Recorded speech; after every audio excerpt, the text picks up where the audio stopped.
Army Chief Buratai spits fire over Boko Haram, warns commanders against fleeing from terrorists. Buratai, the Chief of Army Staff, has issued a serious warning to commanders against abandoning their positions in the fight against Boko Haram.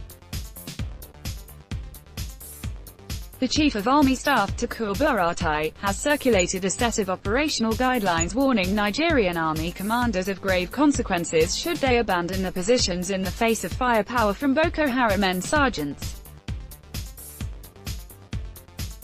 The 180-word memo, sent to all commanders at all levels, formations and locations in the 9-year-long war against Islamist militants across Nigeria's northeast, was a direct response to the recent killing and maiming of soldiers and officers by terrorists, amidst renewed fears of a resurgent Boko Haram. Chief of Army Staff, Buratai, at least 2 officers and 43 soldiers have been killed in Boko Haram attacks on military targets between July 13 and 26, a shocking setback that sent the country's top military brass seething, Premium Times learned.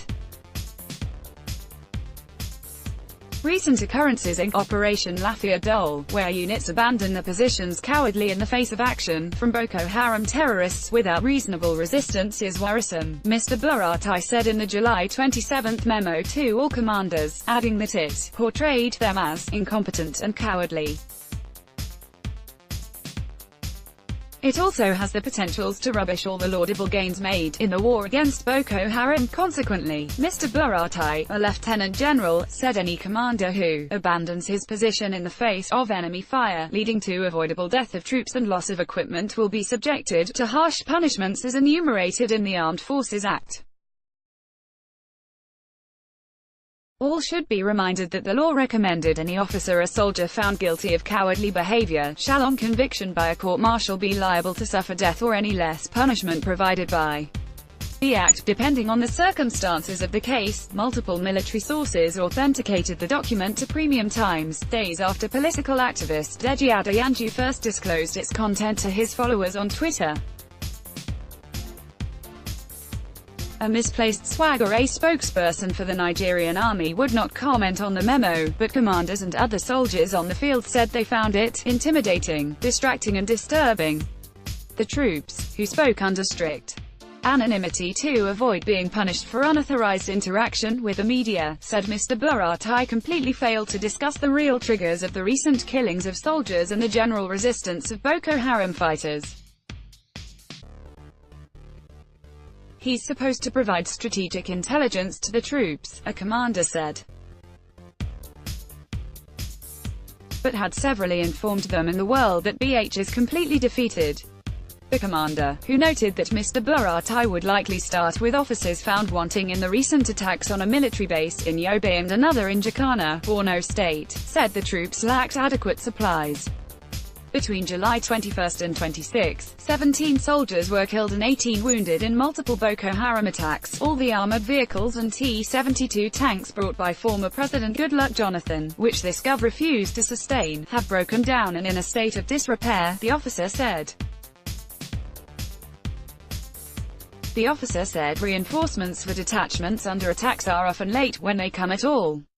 This has led them having to beg for support from neighboring countries. Imagine Cameroonian soldiers had to come 60 kilometers into Nigeria to support us in Sambisa, he said. We keep begging them to support us because they have the equipment that we don't have. Same thing being done with Chad at the Lake Chad region. It is really sad, the officer said before quoting the apocryphal saying that defines insanity as doing the same thing over and again while expecting a different result. Since July 13, at least 45 soldiers and commanders have been killed in confrontation with Boko Haram. The terrorists also stormed military brigades to kill troops and cart away equipment and supplies, including food items in large quantity. At least 50 were wounded in critical conditions. The sudden surge in attacks on troops followed months of remarkable drop in Boko Haram attacks on soldiers. While civilians were still being regularly killed, and some troops being lost in intermittent ambushes, whole-scale attacks targeting military formations and detachments were rare since the October 2016 killing of scores of soldiers in River Komodogu, Yobe. Although military commanders and soldiers affected by the attacks at the time told Premium Times inadequate supply of food, equipment and arbitrary deductions in their allowances were to blame, the army launched a probe into the incident without disclosing its outcome. A few weeks after, in December 2016, some soldiers attempted to lynch Victor Ezeugu, the commander of Nigerian Army 7 Division headquartered at Maimalari Cantonment, after he left them on the battlefront for 2 days without food supplies. In an incident as recent as last November, soldiers on the battlefront complained to Premium Times they were going weeks without allowances, which they had long decried as inadequate in the circumstance. Another source said Mr. Buratai's apparently premature victory lap, largely drawn from the position of President Muhammadu Buhari, has given troops a false sense of the complexity of the war, as well as the timeline of the withdrawal. So, it is not only the problem about lack of food or equipment to fight Boko Haram or even the small allowances, but everyone is relaxed that Boko Haram had been defeated, another military commander said. Striking balance, but Mr. Buratai's warning was silent on whether the troops would see an immediate improvement in the welfare, equipment and supplies and air support that would boost their morale on the battlefield. It only said that Section 47 of the Armed Forces Act would be activated against soldiers who retreat in the face of Boko Haram attacks. Although the section prohibited troops from abandoning their outposts in the face of enemy fire, it also contains clauses that allowed troops to preserve their lives under clear conditions. It shall be a valid defense under this section if the surrender or abandonment of a place, post or thing by a person charged with its defense is justified by reason of superior order, the utmost necessity such as want of provisions, water, logistic support, the absence of hope or relief, inability to offer further resistance or the certainty or extreme probability that no further efforts could prevent the place, post or thing falling into enemy hands, the law said. Security analyst Mukhtar Danian told Premium Times the law was balanced enough and Mr. Buratai's threats would only further worsen the situation unless they are immediately reversed and the working conditions of troops prioritized instead. Mr. Buratai is only following the footsteps of Alex Bader, who said they would kill troops who run from enemy fire and bury them on the field, the New York-based analyst said. That did not turn out well because it was not the best approach to take. It is still not the best approach to take now because we all know Nigerian soldiers are brave, they want to fight to win, he said. But you cannot do that when you are facing superior firepower. That is a suicide mission.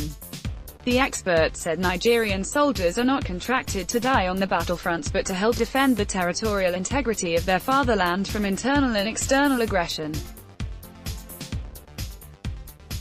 Nigeria is not Iran, which found young persons and sent them to the battlefield and died during the Gulf War, he said. Our soldiers are supposed to help their country, but they are not sent to deliberately die there.